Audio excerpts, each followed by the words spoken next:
दोनों भाइयों को घाना मेक अ डिफरेंस फाउंडेशन ने बचा लिया, जिसे GMAD भी कहा जाता है। एक ऐसी ऑर्गेनाइजेशन जो घाना में चाइल्ड स्लेवरी के खिलाफ है।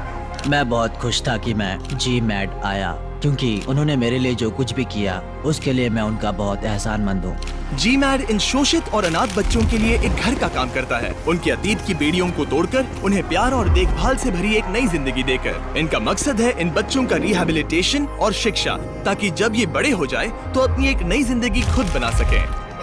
जब इन भाइयों को बचाया गया तो किस्मत से उन्हें किसी मेडिकल ट्रीटमेंट की जरूरत नहीं पड़ी, लेकिन उनके बहुत से साथियों के लिए ऐसा नहीं था। इस बारे में और जानने के लिए मैं मिला ऑस्टिन से, जो GMAD के एग्जीक्यूटिव डायरेक्टर हैं। उसने मुझे समझाया कि सर्वाइवर्स को इलाज पाने में कितनी दिक्कत होती है। उन्हें GMAD कंपाउंड से 30 मिनट दूर तक एक भीड़ भाड़ वाले हॉस्पिटल तक जाना पड़ता है और वहाँ 600 से भी ज्यादा लोगों की लंबी लाइन में घंटों इंतजार करना पड़ता है। सबसे बड़ी दिक्कत हमेशा ओवर स्पेस की रही है। हमारे पास कभी भी पर्याप्त ऑपरेटिंग रूम स्पेस नहीं रहा। यहाँ जो वॉलंटियर सर्जन आते हैं वो सिर्फ 4.5 दिनों में 200 से ज्यादा बड़ी मेडिकल सर्जरीज करते हैं। पूरे दिन लाइन में खड़े होकर भी जब लोगों को उनका इलाज नहीं मिल पा रहा था, तो हमने तुरंत GMAD कंपाउंड में एक नया सर्जिकल सेंटर बनवाने का काम शुरू कर दिया।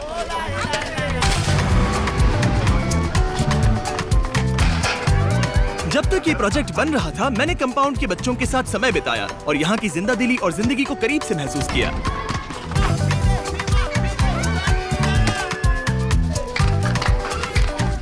मैं बहुत खुश हूँ कि मैं मिस्टर बीस से मिला। मैं पहले सदमे में था, मगर ये तो सच में सेलिब्रिटी हैं। जो बच्चे घाना मेक अ डिफरेंस फाउंडेशन में आते हैं वो अपनी कहानी खुद जीते हैं, और ये बहुत पावरफुल है क्योंकि उन्होंने जो झेला और जिस हिम्मत से उससे बाहर निकले वो काबिले तारीफ। इन बच्चों के चेहरे पर जो प्यारी मुस्कान है, उन्हें देखकर कोई सोच भी नहीं सकता कि ये इतने मुश्किल और दर्दनाक हालातों से गुजरे हैं। अगर कोरी और स्टेसी हॉफमैन ने 12 साल पहले GMAD की शुरुआत नहीं की होती तो ये सब मुमकिन नहीं हो पाता।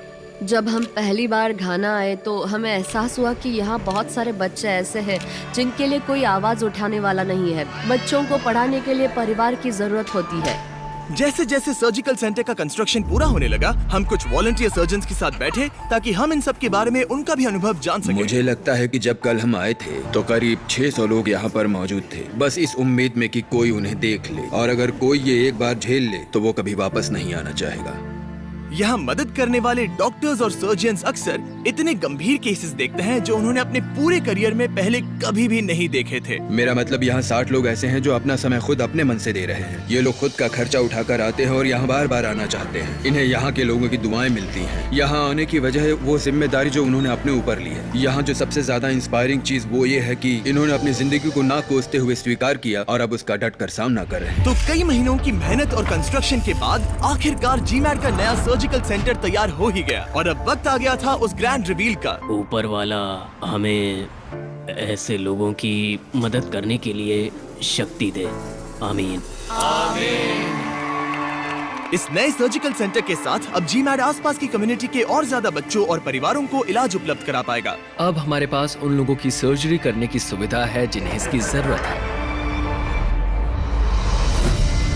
ग्रैंड ओपनिंग के बाद GMAD की टीम ने अपने नए बने सर्जिकल सेंटर के बाहर एक सेलिब्रेशन रखा और अगली ही रात वो इस फैसिलिटी में इलाज किए जाने वाले पहले पेशेंट में से एक की जान बचाने में कामयाब रहे। एक छोटी सी लड़की मैरी, जिसकी टांग इतनी टेढ़ी थी कि वो चल भी नहीं पा रही थी, लेकिन उसकी किस्मत अच्छी थी। नया बीस्ट फिलैंथ्रोपी सर्जिकल सेंटर डॉक्टरों को एक ऐसी बेहतरीन फैसिलिटी दे पाया जिससे वो उसकी टांगों का इलाज कर सके। मैरी तो बस शुरुआत है। अब जब GMAD के सर्जन के पास और ज्यादा लोगों की मदद करने की कैपेसिटी है तो कई जिंदगियां बेहतर होने वाली है। अगर आप GMAD के इस जबरदस्त काम का हिस्सा बनना चाहते हैं तो डिस्क्रिप्शन में दिए लिंक पर क्लिक करके अभी डोनेट करें। सच में आपकी मदद से GMAD और भी ज्यादा बच्चों को गुलामी से आजाद करके उन्हें प्यार और देखभाल दे पाएगा जिनके वो हकदार है। हट जाओ मक्खी, मैं लोगों की मदद कर रहा हूँ। इस पर जरूर सोचिएगा, ये उनके लिए बहुत बड़ी बात होगी और सच कहूँ तो मेरे लिए भी। और हाँ, special thanks to Ox Blue जिन्होंने इस वीडियो के टाइम लैप्स कैमरास डोनेट किए। तुम लोग कमाल के हो।